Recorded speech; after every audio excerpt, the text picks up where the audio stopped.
Letter کا پہلا word تھا السلام علیکم۔ جب حجاج نے اسے پڑھا اور کہا السلام علیکم، السلام علیکم، لوگ بالکل خاموشی سے اسے دیکھ رہے تھے۔ تو حجاج نے اوپر دیکھا اور کہا امیر المومنین تمہیں سلام کہہ رہے ہیں اور تم لوگ چپ کر کے بیٹھے ہو، کاٹو تم سب کی گردنیں، کاٹو تم سب کی گردنیں۔ یہ دیکھ کر سب چیخ چیخ کر کہنے لگے۔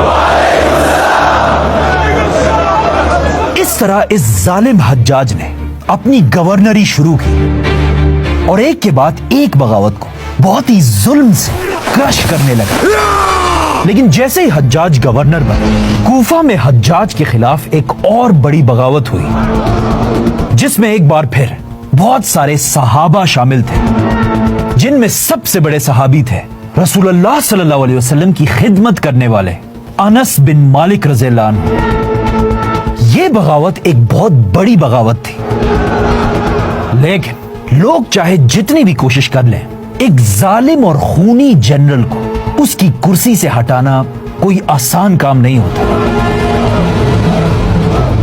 حجاج نے یہ بغاوت بھی بری طرح کرش کر دی، اور یہ بغاوت ختم کرنے کے بعد حجاج نے انس بن مالک رضی اللہ عنہ کو اپنے پاس بلایا اور ان کی سخت بے عزتی کی۔ اس بک سے میں آپ کو ایگزیکٹ لائنز پڑھ کے سناتا ہوں اور پھر آپ خود فیصلہ کریں کہ حجاج کیسا آدمی تھا۔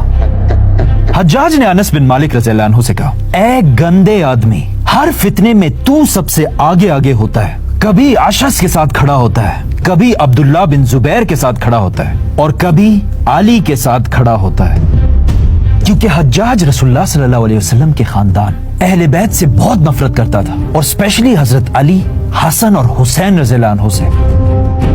انس رضی اللہ عنہ نے ایک نرم لہجے میں حجاج سے پوچھا یہ تم کس سے ایسے باتیں کر رہے ہو؟ کیونکہ حضرت انس اس وقت دنیا کے آخری صحابہ میں سے ایک تھے اور باقی سارے صحابہ فوت ہو چکے تھے۔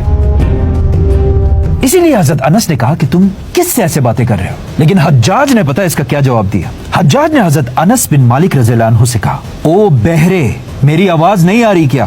میں تم سے ہی بات کر رہا ہوں۔ بہرے، سنائی نہیں دے رہا؟ اگین یہ سب سنی کتابیں ہیں اور ان ساری کتابوں کا ریفرنس ڈسکرپشن میں لکھا ہوا ہے۔ اس کے بعد حجاج نے سارے بغاوت کرنے والوں کو اپنے سامنے جمع کیا اور سب کو کہا کہ میں تم لوگوں کو صرف تب ہی معاف کروں گا جب تم سب کے سامنے آ کر کہو گے کہ میں مسلمان نہیں بلکہ ایک کافر ہوں۔ تم سب کافر ہو، کافر۔ حجاج بن یوسف ایسا اس لیے کر رہا تھا کہ وہ مسلمانوں کی اس بغاوت کو ایک غیر مسلم کسی اور کنٹری کی سازش کہہ کر لوگوں کو اس بغاوت سے دور کر دے۔ حالانکہ یہ کوئی سازش نہیں تھی بلکہ مسلمانوں کا ہی غصہ تھا۔ باغیوں نے ایک لمبی لائن بنائی اور ایک ایک کر کے حجاج کے سامنے پیش ہونے لگے، اور ہر ایک حجاج کے سامنے آ کر کہنے لگا کہ میں کافر نہیں مسلمان ہوں۔ میں تو ایک مسلمان ہوں۔ اور حجاج ہر ایک کی گردن کاٹنے لگا۔ اس طرح حجاج نے بہت سارے مسلمانوں کو شہید کیا، لیکن کچھ درمیان میں ایسے بھی تھے جنہوں نے حجاج کے ڈر سے اپنے آپ کو کافر کہا۔ میں کافر ہوں۔ اور ایک تو حجاج سے اتنا ڈرتا تھا کہ اس نے حجاج کے سامنے کھڑے ہو کر کہا کہ میں کوئی عام کافر نہیں، میں فرعون سے بھی بڑا میں کافر تو فرعون سے بھی بڑا کافر ہوں۔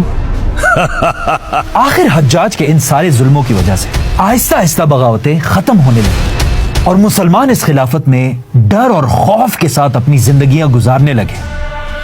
تو اب جب بغاوتیں ختم ہو چکی تھی تو ایک بار پھر مسلمانوں کی ایمپائر کا سائز اور بھی بڑھنے لگا، اور اسی دور میں حجاج کے ایک بھتیجے نے پہلی بار ہندوستان پر حملہ کیا۔